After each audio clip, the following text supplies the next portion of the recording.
Lavarab, c'est une entreprise comme n'importe quelle entreprise qui a un projet particulier, qui a une finalité particulière. En fait, tout ce que l'on fait est un projet qui a une vocation sociale. Le projet social de l'entreprise, c'est de permettre à des personnes dont personne ne veut, des personnes en difficulté d'emploi, de venir travailler avec nous, avec nos équipes, de se professionnaliser et faire en sorte d'atteindre une autonomie pour trouver un autre boulot ailleurs dans une autre entreprise. Et on est positionné sur 3 secteurs d'activité. Un premier secteur d'activité qui est le secteur du travail temporaire. Donc c'est comme Adecco et Manpower, sauf qu'on développe des prestations de travail temporaire pour des personnes exclusivement en difficulté. Donc le deuxième pôle d'activité de l'entreprise est un pôle tourné autour de l'environnement. On fait des prestations de services dans le déchet, l'eau et les espaces verts. Et on fait un troisième pôle d'activité qui est un pôle industriel où on rachète des containers maritimes dernier voyage qu'on amène dans nos usines et qu'on transforme de façon industrielle en logement ou en bureau.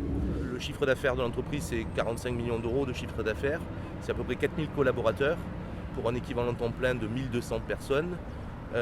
Et puis avec une mesure d'impact qui est tournée vers la sortie positive emploi, et on a eu 700 sorties positives emploi en 2018. Alors moi je suis ingénieur de formation et j'ai travaillé pendant quelques années dans l'industrie, notamment dans la fabrication de cuisine, j'étais responsable méthode. Et puis assez tôt dans ma carrière, autour de 26-27 ans, j'ai ressenti le besoin, un double besoin, à la fois un besoin de faire des choses par moi-même et avec des équipes, et puis de l'autre côté, c'est peut-être lié à mon éducation, je trouve la société un petit peu stupide et je disais que si on arrivait à mettre du sens dans notre entrepreneuriat et si on arrivait à faire en sorte qu'il y ait moins d'inégalités, notamment sociales et d'inégalités par rapport à l'emploi, c'était un projet abouti pour nous.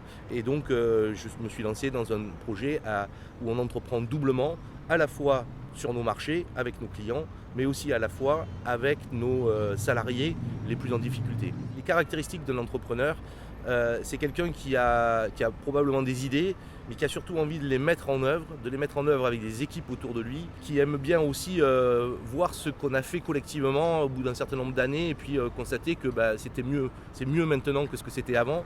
Et puis c'est quelqu'un qui a la notion du risque, ou qui n'a pas peur du risque, puisque en fait quand on entreprend, cette notion du risque, elle est omniprésente. On hypothèque nos baraques, on a des rémunérations basses au départ, on fait un pari sur l'avenir dans un monde très incertain. Et donc il faut que les personnes qui entreprennent aient ça en elles. Alors je rassure tout le monde, on ne le sait pas a priori, on le découvre progressivement, on le devient aussi, mais il faut quelques préalables quand même, notamment cette notion de risque qui est toujours très présente quand on entreprend. Penser à un moment donné qu'on peut changer la société avec nos petits bras et nos petites équipes, c'est un peu un projet fou parfois, mais si on n'a pas des convictions et si on n'a pas ces convictions-là, c'est sûr que c'est difficile d'entreprendre. J'avais 2 principales convictions. La première, c'est que nul n'est a priori inemployable.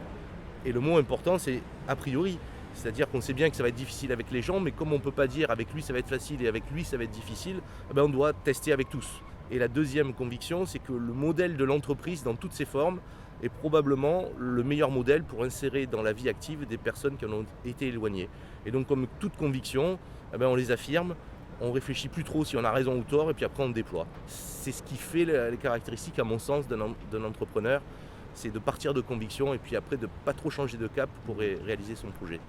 Alors ce que je pense, c'est que tout le monde n'est pas fait pour entreprendre et qu'on le découvre progressivement. Donc il y a un petit travail d'introspection pour essayer de comprendre quels sont nos mécanismes de fonctionnement et qu'est-ce qui va nous amener à entreprendre. Et dès lors qu'on sent qu'on a cette envie d'entreprendre, j'ai envie de dire il faut oser.